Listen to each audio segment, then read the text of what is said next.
Hi, everyone. I'm Richard, and I'm here to talk to you today about a follow-up from last year's presentation on educating professionals of the built environment in soundscape design through an immersive virtual reality tool. So, as I said, this is continued from last year. So if you're interested in the original proposal, it is online still. I invite you to take a look. And of course, here's a quick recap.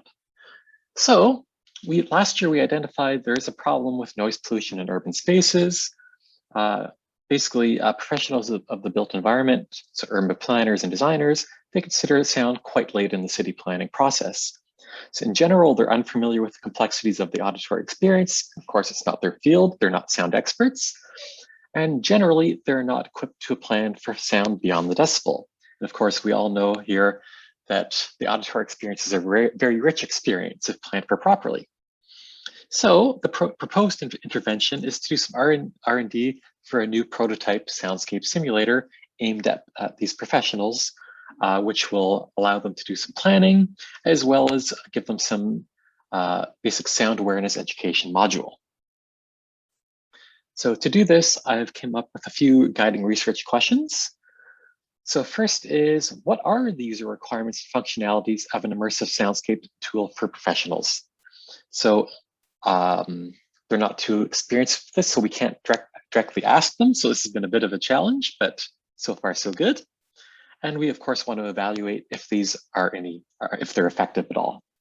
So second is, can these immersive tools be used to raise soundscape awareness and provide basic soundscape knowledge? So to do this, I've got a three-phased user-centered design process. So the first phase has been user requirements gathering.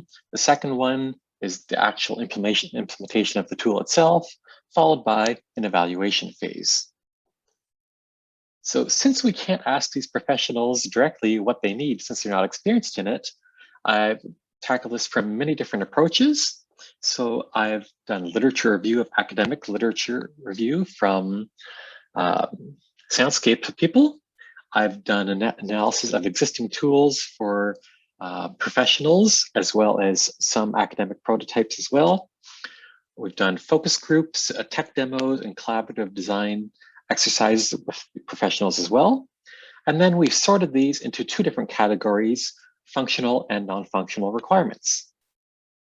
So some examples of these would be, for functional first, people need to be able to manipulate sound sources in 3D space. So, and they also need to be able to visualize those sounds. So they want to be able to pick up a sound and move it around and see how it's going to hear. So people need to be able to manipulate time as well. So for example, they design their design once and they can listen to it several times a day, because as we all know, for example, the McGill campus will sound very different, whether it's at 7 a.m., 9 a.m., lunch hour, or at the end of the day. So people also need to be able to import their existing architectural models, so they can't design everything themselves in this new sound module. That's too much work.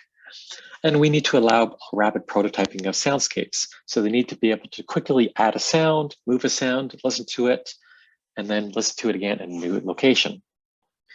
So some non-functional requirements it must be ecologically valid. It must use accessible software and hardware for professionals. Not everybody has a CIRMMT-style lab.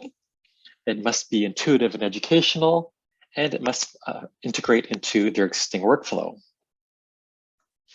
So second phase, which is currently underway, so is the design and implementation. So all of these requirements have been ranked for feasibility and importance, and they've been put into a design for the Unity platform, and they will be deployed on the Vive and the Vive Pro VR sets. The actual design tasks for this are being informed by a new sound fundamentals course for professionals currently being developed as well. And spatial audio implementation is being supported by Kathleen or Ying Zhang, fellow CIRMMT student member. And a functional prototype is expected by the end of summer. So that said, for the evaluation phase, I will be looking for people in the fall to help with some in-person usability testing. More details on this will follow later in the summer, but if you are interested, please send me an email. Second, after that, we will be doing the evaluation with professionals themselves.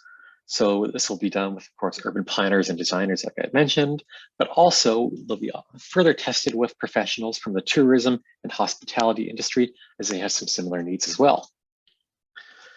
So that said, I look forward to sharing the final prototype and evaluation of the results in the near future. So thank you very much for CIRMMT for supporting this, Sounds in the City team, and all of our many partners and friends for their groundwork and guidance to help take the project this far. Thank you very much.